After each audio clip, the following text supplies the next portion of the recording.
Welcome, everybody. I'm Laura DeFranco, the CEO of Brave Healer Productions, where we have a mission to wake the world up to what's possible for healing. We publish world-changing holistic health and wellness books like the one my guests today have authored. Star Wolf, the founder of Shamanic Breathwork, is here with her husband and partner Niko Wolf, and they are the lead authors of Shamanic Breathwork, The Nature of Change. Welcome, you two. Thank you. Thank you, Laura. Glad to be here. So could we start with a little smudge today, Laura, to welcome everybody here and to be in ceremonial space with us? Please. You want the drum? Yeah, and would you do that softly, Nicholas, just so it doesn't vibrate too loud for people's ears, but just a soft energy and you can hold the drum up so I can see this beautiful Star Wolf drum. Gorgeous. To call in the wolf pack, to call in the teachers, the way showers, okay, the ones that are here to make a difference, to send out a big wolf howl into the world in the lineage of all the wolf clan tribes around the world throughout millennia. And a special tribute to grandmother Twyla Nitch, my teacher of the Seneca Wolf clan, who's on the other side, sending out a big wolf howl to her and saying, thank you, Gram. We just want to send a little smoke out to you all. It's a different kind of smoke than I did in the 60s and the 70s.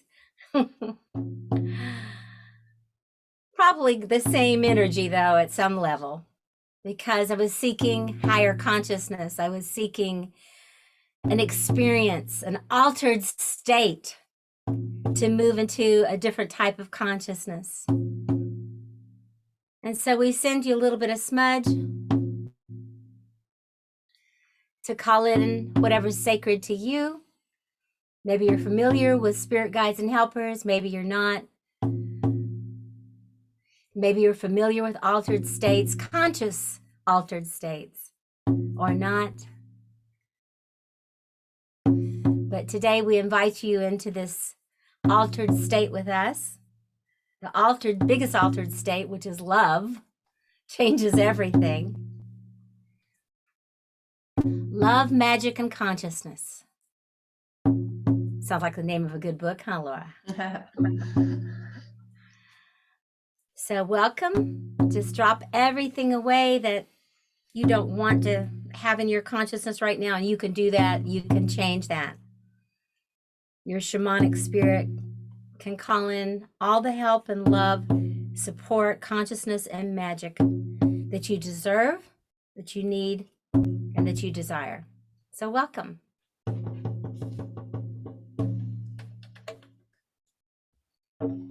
Thank you for that.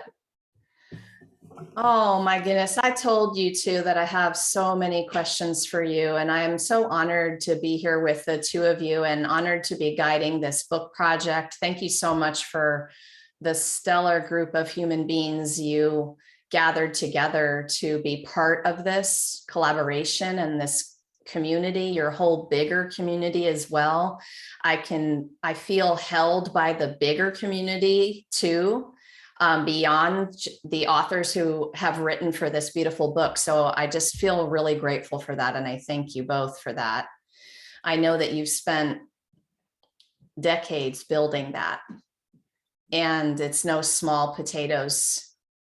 And I really appreciate the courage and the perseverance that it takes to do all of that. You said something just now. You said love is an altered state. Can you talk about that to open us up today? I would love to talk about that. You know, everything can just be, as what we'd say in Kentucky, where I come from, going to hell in a handbasket, all right, in your life.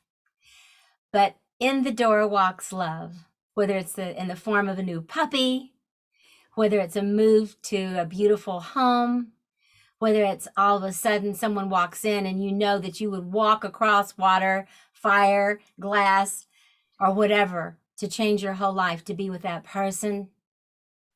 Because love makes everything possible. There used to be a song that says, ain't no mountain high enough Ain't no river deep enough to keep me from you, baby. And when we love, we do the impossible for love.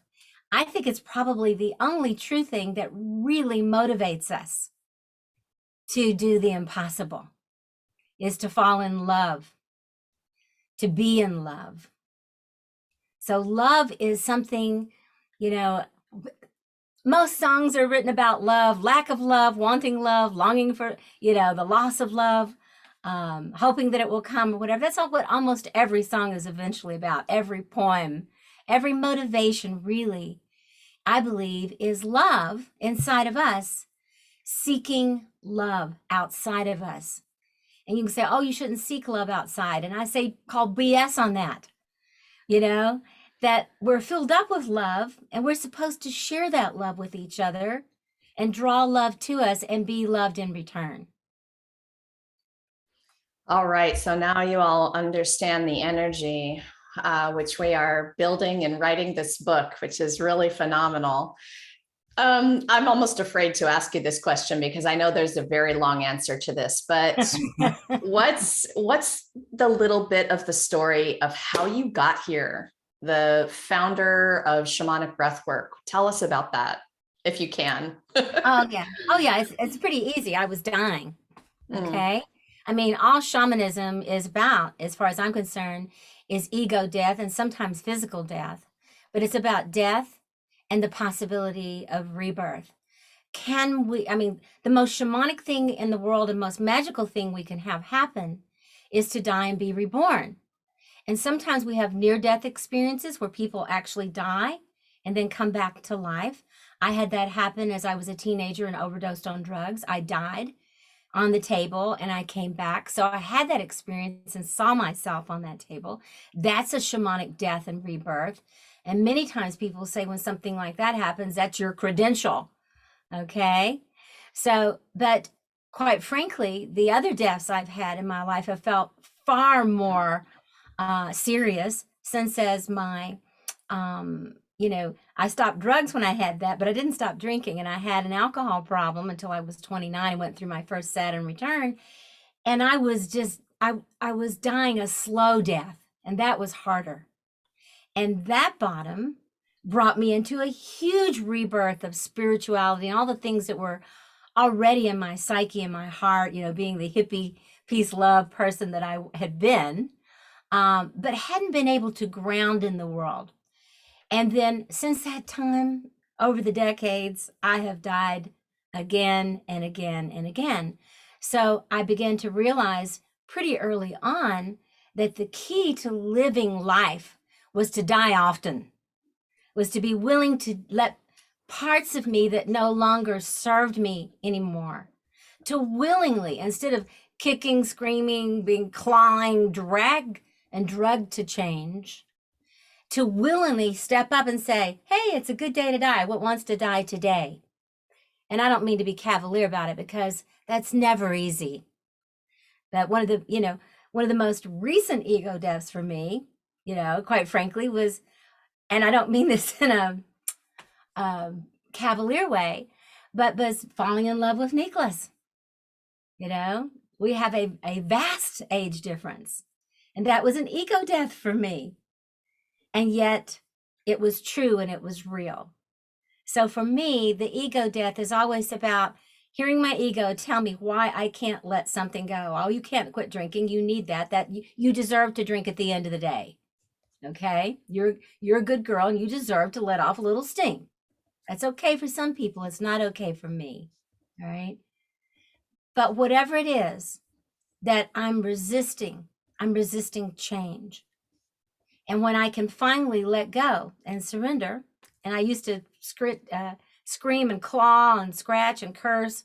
Now I just kind of scream and claw, But as soon as I can do it, I'm born again. I really am. I'm rebirthed. And and then it's like, why was I fighting that? Having this relationship that we've been in has been life-changing, life-altering, and has filled me up with so much that I can't even put it into words fully. So you just talked about the nature of change, which is the subtitle of our book. And you're bringing in one of my biggest questions for you today was about the shamanic death and rebirth, and really the word shamanic in front of a lot of things today: shamanic breathwork, shamanic death and rebirth, shamanic.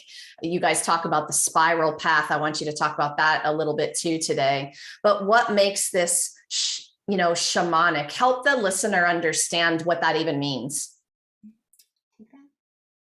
Okay. So yeah, just checking in there, my partner. But I looked around for a word. When I first started doing breath work, I didn't call it shamanic. It was breath work because I was studying breath work with the people who brought breath work to this country. Okay, connected it. And, most of them are either past now, they're on the other side, or they're in their late 90s. Okay, so this was in the 60s that this started coming in. So when I started doing breath work, I didn't know what it was. I stumbled into it. Spirit took me into it. Somebody said it's a transformational weekend at the Red Roof Inn in Nashville, Tennessee. And I said, okay. And this teacher I had met that I had a huge connection with, Jacqueline Small, Texas gal, who's also in her 90s now, said, you should go and do that, Linda. You will love this. Okay. And I thought, okay. And I went down there and what happened is I walked into the room. There were 400 people in a conference room at the Red Roof Inn, 30 something years ago, to do this holotropic breath work, rebirthing breath work. And it rocked my world. At that time, I was already sober from my alcoholism. I wasn't doing altered states, so I was a little bit like, I don't know about this. I'm open-minded, but, meditation, yoga, okay, but they're talking about psychedelic, going to altered states. I know where that took me. And then I had the experience, and I thought, oh my God, this is the higher octave of my sobriety. This is the next level of my sobriety. This is what I was searching for in my alcoholism. I was searching for this altered state. I found myself again in that one breath work.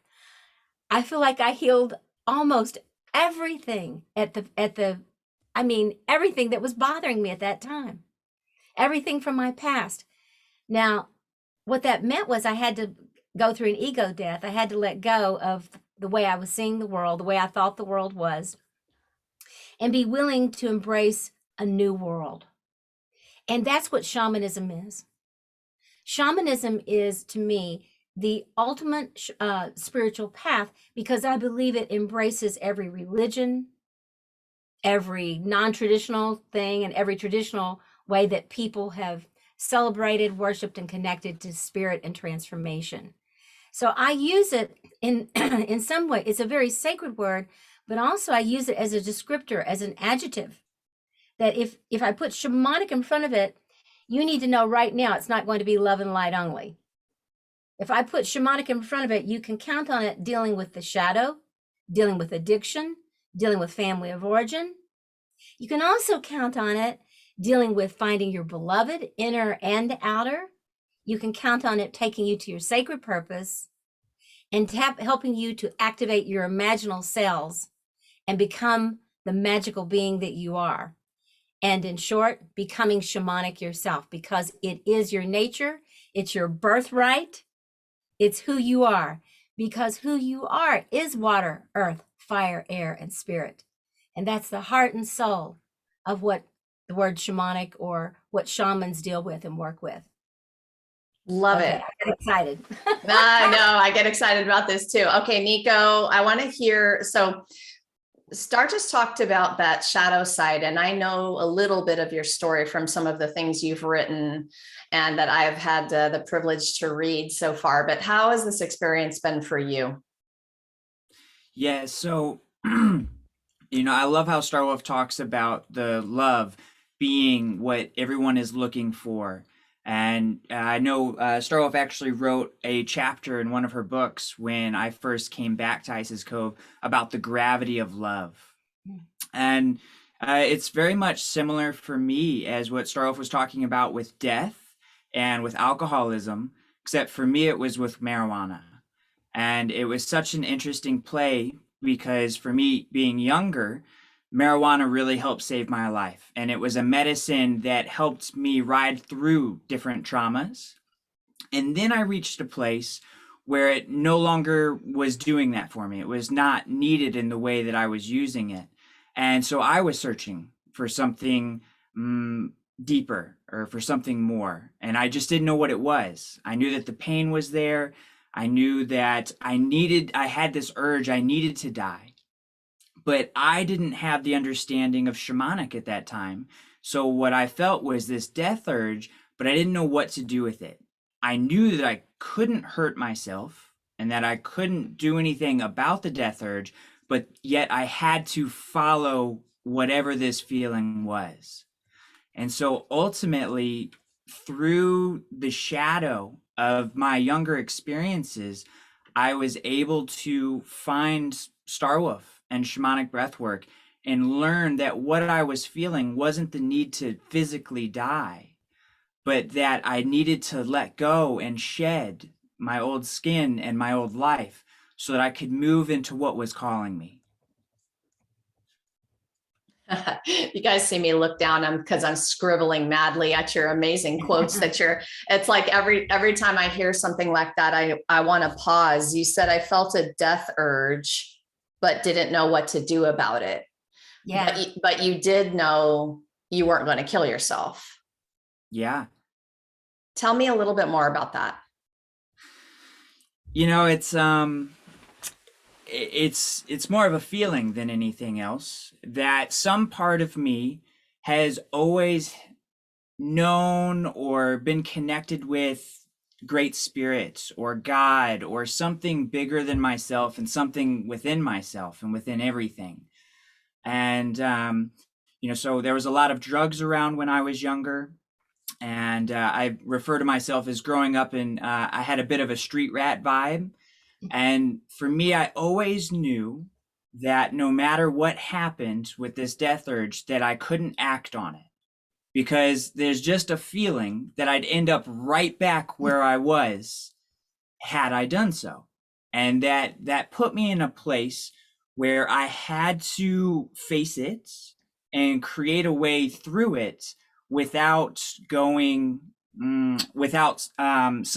to it, if that makes sense. And so for me, there's something bigger that played out, that we work a lot with pressure. So when we set a shamanic breathwork container, as Star Wolf said, it's so much more than just the breathwork. We're setting a ceremonious container. And in that container, the reason why we focus so much on the structure around the ceremony is because it gets hot. We invite all parts of ourselves into this cauldron. And that's where everything starts heating up and it gets really uncomfortable as that pressure builds.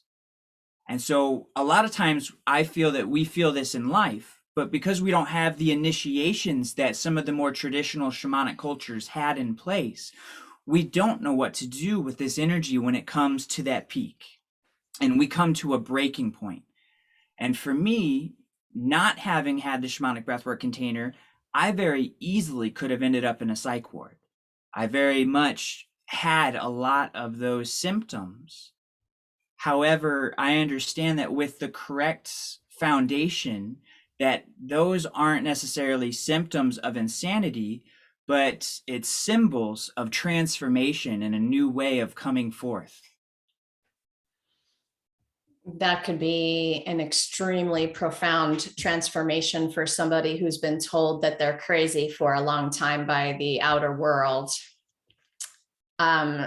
Yeah, these are such profound, big ideas for people to understand. It's what I love about how we're working with these words and these books and these stories. Your authors are talking about a lot of the same things that you both are describing today. They talk about this being a spiral path. And I mentioned it a couple of minutes ago. Would one of you help us understand what that means? I'm assuming you mean like it's not this linear thing where we go from here to here. It's more literally spiral. But talk about that more. Yeah. And one of the things I would say is that um so often people find us not because they go like, ooh, that looks cool. I think I'll take that retreat. It's like their butt is falling off. Okay. You know, they really are. It's like, Yeah. oh, I need some help. My butt just fell off. And could you, it's kind of like the caterpillar going like, whoa, I don't know what's happening here. I feel like caterpillar mush. So we usually get people, who ask us who are a little interested about it. And then when we say, you're going to go undergo this transformation, they're like, bye, unless they're ready. And that's fine, because we don't want people to come in and do this. It's not a sales pitch. We don't want people to come unless they're ready to come in. Finding the shamanic path is a part of like following the yellow brick road. It really, if you remember in that movie, it's a spiral. Okay. It's following the yellow brick road, and it's like that, and it goes out.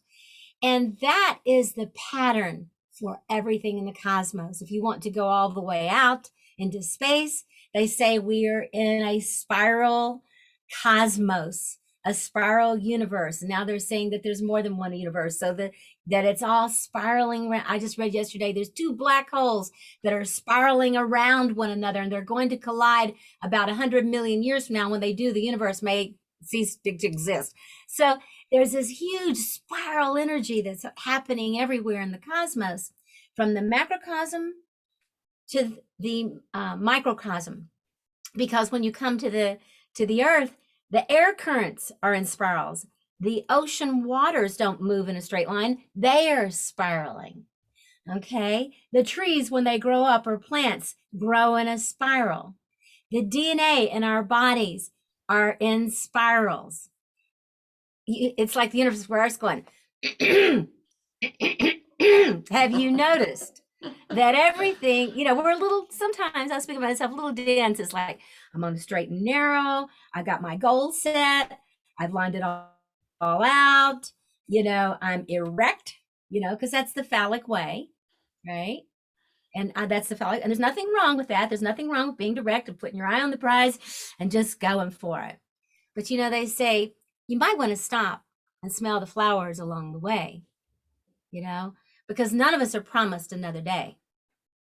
So life happens, and death happens, and rebirth happens when you're walking the shamanic path on a daily basis. I have this, an example of the spiral path for me is I can be headed over to the Dove Mountain where our elemental temples are, but along the way I see a butterfly, and I think, well, look, it's going that direction. And so I go off that direction. And then I end up back at the back of the property where we have this other temple area, and it's kind of a sarcophagus. And I might say, maybe I should lie down here for a little while and contemplate about what needs to be released in my life, So an hour later, I may wind up over at the elemental temples where I was going to go do a ceremony. But there was another ceremony that a butterfly led me to that was deeper. So it's make your plans, make your goals. I have them. I have a long list every day, but always stop for love and magic. Always stop for love and magic, or you really miss out on the bigger picture of what's trying to come to you. So there's that, what I'm really talking about, Laura, is really have your masculine and your feminine, your direct energy and your more circuitous energy. And I believe when we bring that circle and that straight line together, that we create a spiral. Because this, each time we come around the spiral, we're not in the same place, even if it feels similar. It was, I'm in the exact same place. No, you're, if you had the 4th of July last year and you're at the 4th of July this year, are you at the same place? It may feel similar. There may be fireworks, maybe the same people having dinner with you, but it's a different experience. And we see things differently with each turn of the wheel. Are you wanting to say something about it? Okay. Okay, so we actually put a few words on the back of the book, and they are breathe until you're surprised. I want to hear what we're going to be surprised about. Tell us about that a little bit. Well, that's a saying that we have when we're drumming you into the shamanic breathwork ceremony. If you can just take a moment and imagine it, We call in all of our guides and loved ones, and the seers of our world say that when we do this, that the room actually fills up with spirits and all of those who love us, that they can see it, and that so many beings come to be with us when we're in ceremony that most often they can't even fit in the largest of spaces to be with us. You gave me goosebumps just now. Yes. I got them too. So if you can just feel that, and then you can feel the heartbeat of the drum going as we did earlier, and we have smudge in the air. We're calling on the elements, our great grandfathers and grandmothers that create all of existence in the universe. And we're inviting you to go into the sacred journey through the breath. And so the heartbeat of the drum all of a sudden speeds up and it goes boom, boom, boom, boom, boom, boom, boom, boom, boom, boom. And right before the music comes on for the ceremony, we say, now breathe until you're surprised. And then boom, a big drum off and the music hits and we're off. So that's setting the scene of where that saying comes from. But what it is there's another prayer that we say when we go into the shamanic breathwork ceremony, is a prayer in our hearts of this, whatever prayers we have, of this or something greater, meaning that I have my prayers and I surrender my prayers to whatever the greater prayer is for myself and all of existence.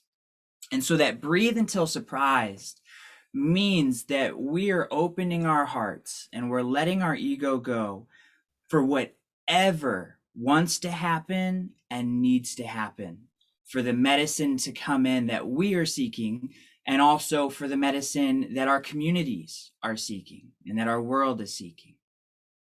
So that's it. We're inviting great mystery into the space. That's it. That's all that is. Okay. That's so amazing. Thank you for helping me into that scene. That was awesome. I really felt that big time, Niko. That was great. This is so perfect because I want you both to talk about your programs and your offerings now. Tell us what you're up to. A lot, right? I was like, whoa, where do we begin? We're in the times that we're in right now. And I just want to say that the elders who've passed before me with great respect have predicted a lot of what's happening in the world right now, maybe not specifically, but in general, and saying to me, here, we're passing this wand or this baton, we're passing the medicine to you, use it wisely. I had several of my teachers tell me, they just said, I don't envy you. In some ways I do, in some ways I don't, but you're going to be around when there's, cataclysmic changes happening upon the earth, and your generation and the ones, shortly after you are determining really the fate of the world. And they said this a long time ago, back when we were starting Earth Day and things like that. And, I was innocent and I kind of took it, like, okay, peace, love, and Woodstock, sort of thing. But as I've, sobered up, and don't get me wrong, I still go very ecstatic, even more so. But if I sobered up, there's this, I look out at the world and I feel this energy of grandmothering the world, if you will, of bringing this energy to the world. When I was younger, I was excited about having workshops and training people, and I still am very excited about that. But I realize what it is for me now is this is a lineage. These elders, and before my elders, and all the way back to the original elders, and maybe the ones who even, I believe, brought us here, so that we could do this play of consciousness, so that we could evolve for whatever reasons that we are here to do that. That's a bigger subject, and I'm not going to go into that today. But so we're here to, to have these, we're these spiritual beings here to have a human experience. But I've started saying, I believe that we're not here to only have a human experience, but to evolve that into being a spiritual being, to have humane experiences, to come to a higher octave of the human self, and to be a part of the shamanic world of water, earth, fire, and air, and spirit, and own our inheritance of how powerful we really are. We are no less, than the actual godlings We are the children of God. So, and goddess. So if we're the children, maybe we should grow up and stop being the children. I don't want to be a child of God anymore. I want to be an adult of God. I want God to say, oh, look at you. You grew up and you did really, and welcome to to being a grown-up God with us. And so that's part of what I feel that we're bringing to people is the opportunity to heal, to transform their lives, to be in sacred ceremony, and to remember who they really are, to remember the lineage that we're connected to of this God, higher power, great spirit, mystery, energy. And quite frankly, I think that, I don't want to sound like a doomsdayer, but I feel like we either grow up and take our role that's intended, to be that, instead of staying the caterpillar, to be the butterfly, or we participate in the demise of this beautiful creation. And it's up to us, because I don't think that the higher powers will intervene. They're kind of like, okay, you've gone away to college now. You could call home. I'm here for you, but this is you. It's up to you now. And I don't know if I answered what you asked me. Well, really quickly, because I know people are going to want to know more, where can they best find you? What's the website? So you can find everything that we're up to at shamanicbreathwork.org. There's an events tab at the very top of the webpage. Thank you.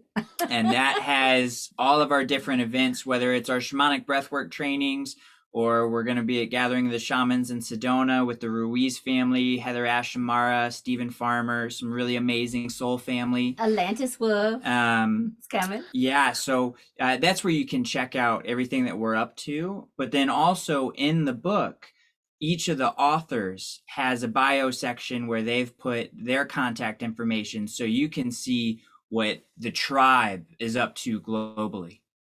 And that's such a perfect segue, because I was wondering if you'd like to offer just a little message to your author cast today, a couple of words about who they are and how they came together for this. We have such a powerful, beautiful international tribe. It just blows my mind. A little girl from Western Kentucky, didn't know if I'd ever leave that area. I think I did know, but anyway. And now we have people that we're so connected with, and with just this book, along with in Spain, and Denmark, and Mexico, the gal that wrote the poem at the end of the book, Aurora, she lives in Iceland. We have people all over the United States, and we have so many people that we've been working with over the past year, just especially online, that we've been training anywhere from Japan to China, to Bali, Africa, Egypt, all over the entire world. So we have really become this one tribe, this global tribe. So this particular group of people that have come together are just some of the cream of the crop. I have to say that. They are doing the work. They didn't just get another certificate or whatever. They do the work themselves for themselves, but they all are, I was thinking of, Zaina, who's from Lebanon, and Walid, who's from Dubai and Egypt. It's like, Mar from Spain, Freya from Denmark, and all the people around the United States and outside of the States. And I know I didn't mention some people's names, but they are rocking it. They're just rocking it. And of course, they're bringing all their gifts into it. And that's one of the things that I love about the work that we do. We say, it doesn't have to be just like this. You do this, but bring this into what you're doing already. And this is like adding, a special, cream on top for people to transform. Because the thing that all these people have in common is they're lovers, and they're lovers of consciousness, and they're dedicated to planetary transformation. That's the thrust of their lives. So they really feel that, I really feel that grandmother energy towards them, of wanting to see them succeed in every way. Because when you're doing work of the heart, sometimes, it's like you can kind of say, well, I've seen people in the past, well, I may not make much money at this or that or whatever. And I'm like, no, we want you to be highly successful, to make your workshops very successful so that you can do more consciousness work. And the people that you're working with will want to go out and do consciousness work. And even though this group is a phenomenal group and they were spirit picked, that's true. If we had wanted to write a book with 500 facilitators, cream of the crop, we could have. And that's true. I've already had some people saying to me, are we going to do a volume 2, a volume 3, And I said, maybe, we'll see. But I am so proud specifically of this group and how hard they have worked and what beautiful souls they are. Yes. And I'll back that up by saying the ripple that you have created through that is real. And I love how you said lovers of consciousness, master teachers, amazing people. Again, feeling so grateful to get to play in the sandbox with you all. To both of you today, thank you so much for what you do in the world. And thanks for being here today to share it with everyone. Thank you, Laura. I just happened to think too, I wanted to just mention Carly and John, who are longtime leaders, and also Judith Corbin Blackburn. We have people who are already authors, so that's another piece too. This is not, they didn't do this just to be authors. I'm saying they're very happy to be in the book and be authors, but this book is truly a work of love, magic, and consciousness. And I feel humbled by the people who have written it. I feel humbled by your love and expertise and support and guidance along the way. And of course, Atlantis and Alex and everybody there at Brave Healers. Thank you all for supporting us. Oh my goodness, it's our pleasure. Our complete pleasure. All right, for everybody listening today, I know that you're going to want to go explore. So I do have you hooked up down below in those show notes. So you can click on the website and you can find out more about Star Wolf and Niko Wolf and all the programs they're running. And of course, we're going to have this book coming out into the world. We're going to have a live stream book launch party on March 21st at 2 p.m. Eastern. I'm going to gather with all of the Shamanic Breathwork authors. They're going to be sharing their wisdom. That's going to be on the Brave Healer Productions Facebook page. And of course, if you're listening to this after the 21st of March, well, then hop over to Amazon, because that means you can grab your copy of this amazing book. Any last words, you two? I would say again, keep breathing and always stop for love and magic. I wrote that one down. I wrote that one down. All right. And I will say to everybody, remember, your words change the world when you're brave enough to share them. So it's time to be brave. See you next time, everyone. Thank you. Thanks, Laura.